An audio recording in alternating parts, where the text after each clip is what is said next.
That's the sound of my 6 a.m. alarm, which means it's time for me to get up and get ready for work. Now, you guys have seen that process several times, so I'm going to go ahead and bring you straight to 5 minutes away from my job, where we'll see what it's like working in Japan as a foreign teacher.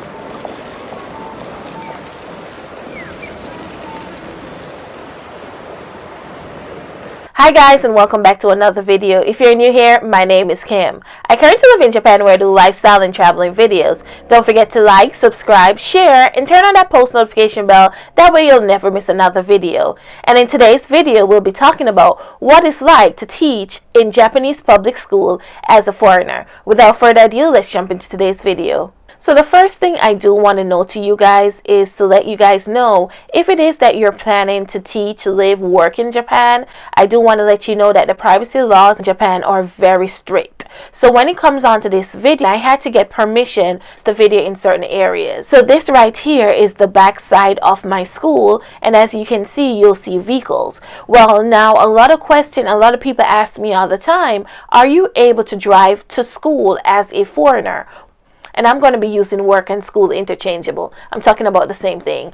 Well, the answer to that is this. Well, I live in an urban area, which means that I am not allowed to drive to work. My company, at the moment, they don't allow you to drive in urban areas. However, if you're placed in a rural area to teach, you are allowed to drive to work. But in the urban areas, you won't be allowed to drive to work and park on the compound. Let me say that. You won't be able to drive to work and park on the compound. However, you can drive to work, but you'll just need to secure parking somewhere off campus, which you can surely do. However, that's going to incur charges for your car to be sitting there. And parking in Japan is not cheap. So now let's go inside and get our day started.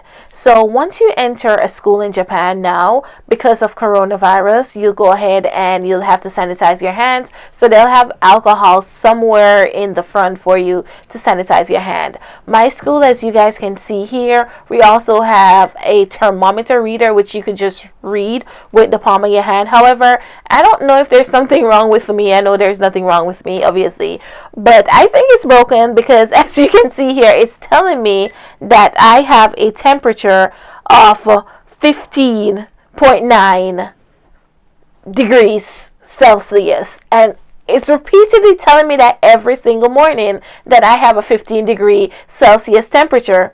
No, ice cold, baby. When you get to a school in Japan, you have to change your shoes. So you change from your outdoor shoe to your indoor shoe, and that's what you're seeing right here.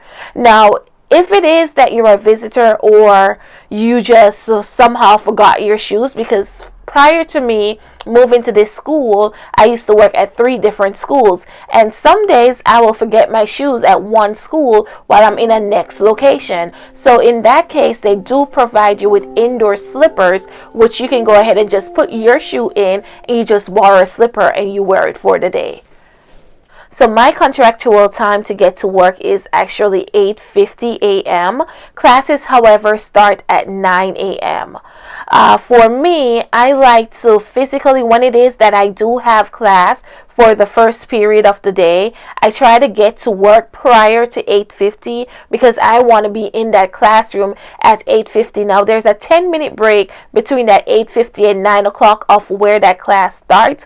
But what I find from experience is going to class early and actually interacting with the kids when it's time to actually do your lesson, they're more receptive to you. They have warmed up some instead of you running in there at 9 o'clock and here they are looking at you. They don't want to be there. You don't want to be there. And I hope you want to be there. It's just like to break down those barriers, you know, just get in there early, talk to them, chit chat, play music. I like to play a lot of English songs when I'm there in that 10 minutes. And engage them, you know. So you'll go ahead and be like, what song do you want to listen to? Just little things to make them feel comfortable. So when that class starts, they're actually talking and you're not just there blabbing your mouth and nobody's responding to you. And one thing I did forget to note to you guys is that everyone's contractual time is going to be different. It's just going to be based on your school. Every school is unique and every situation is unique. So what is happening with me might not happen with you, because every situation is different when you live abroad. And I think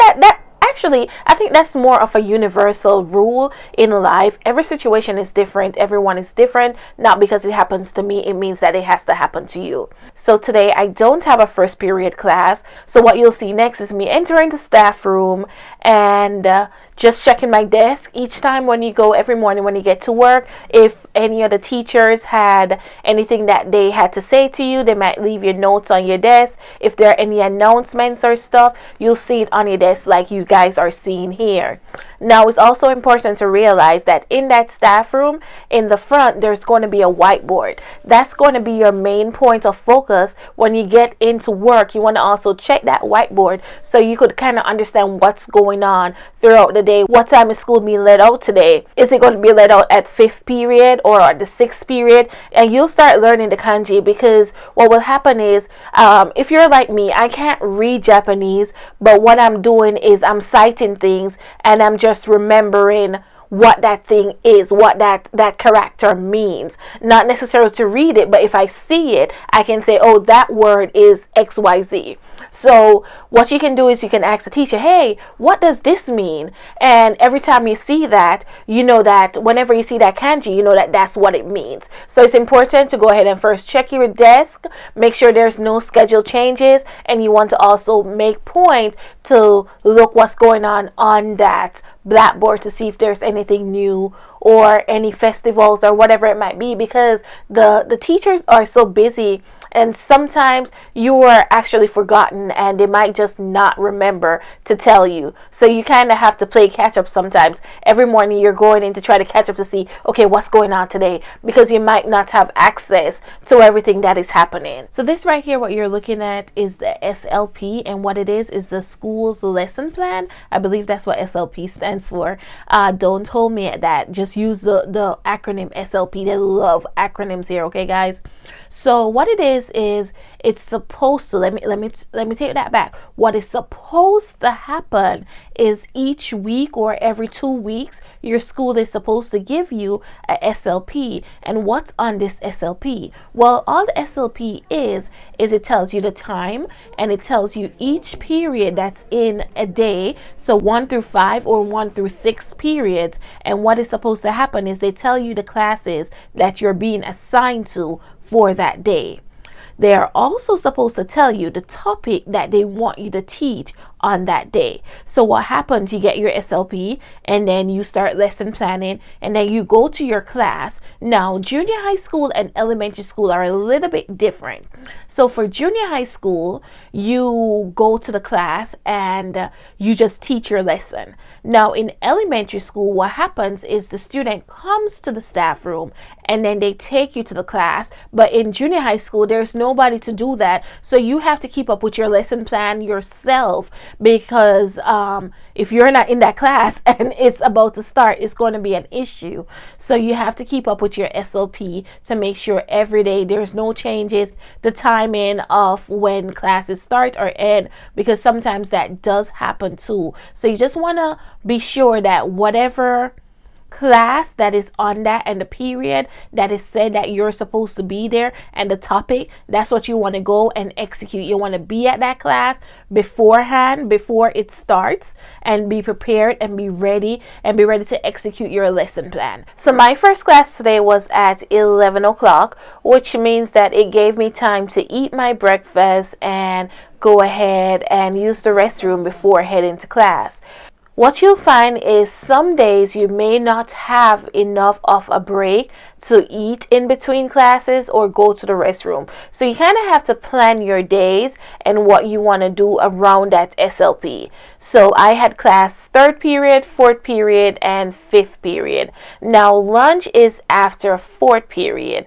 So I ate and then I went to the restroom and then I got ready to go to class. So for my classes this week and the next 2 weeks, so for the next 3 weeks, what's going to be happening in my classes are we're going to be having conversation tests. What is conversation test? So conversation test is just what it sounds like. It's going to be literally me sitting down with these students and we're having a conversation. And then we'll grade them based off the conversation. I say we because it's going to be myself and the Japanese teacher as well. So they'll get graded both times and then after we evaluate them, we'll go ahead and tell them their scores. So that's what I will be doing for the next 3 weeks. So I won't have much prepping to do because I just show up and I just speak. So that's good. Now, prepping of your lesson plan.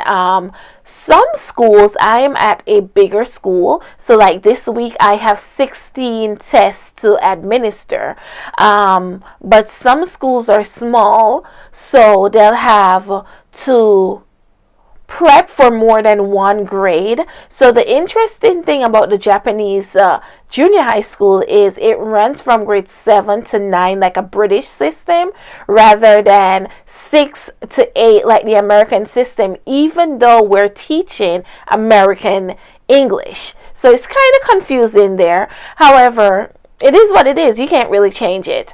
So what will happen is that you might have, if you're in a smaller school, what you will find is sometimes you may be prepping for 3 lessons within a week. So you're prepping for grade 7, grade 8, grade 9, because you'll have all of those classes within that same day or within that same week. However, because I am at a bigger school, I never have that happening. The most prep, well, I take that back. The most prep I'll have within a week is 2, and that's because I'll have 1 grade. So I'll have either grade 7, grade 8, or grade 9 for the entire week. However, I also have special needs, and the special needs students do not go in the regular classes sometimes.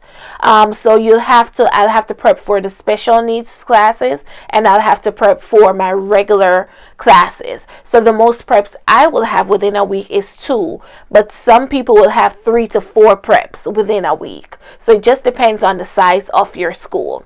So as I said, I'm having conversation tests. It's a pretty easy day for me. So 4th period ends at 12:50 for me, and that's when lunch starts. Lunch starts at technically 12:50. Well, truly 1 o'clock because I tell you each time you have that break. So, but lunch starts at 12:50 technically to 1:25. That's where lunch runs, but you only have 10 minutes truly to eat your lunch. After that 10 minutes, the kids have the option to go outside and play with their friends, or they can go in their classroom. They can do whatever it is that they want. By lunchtime, I was so hungry, I actually forgot about you guys. So this is all that was left of my lunch, and I had another class at 5th period, and then I was done for the day. Now, this video is getting a bit lengthy, so let's go ahead and end it right here. And then next week, I'll show you what inside of a Japanese classroom looks like and what you can expect to see in there. So don't forget to like, subscribe, share, and turn on that post notification bell. As usual, if you have any questions, go ahead and comment them down below, or go ahead and follow me on Instagram at KimDix Diary, which is also in the description box. And you can always send me any questions related to expat lifestyle, teaching in Japan, whatever it might be, consultation, and I will help you as best as I can. I hope this video was a bit helpful. Like I say, come back next week for part 2 to see exactly what is inside of a Japanese classroom and how classes are structured. Thank you for hanging out with me. See you. Bye. We'll be right back.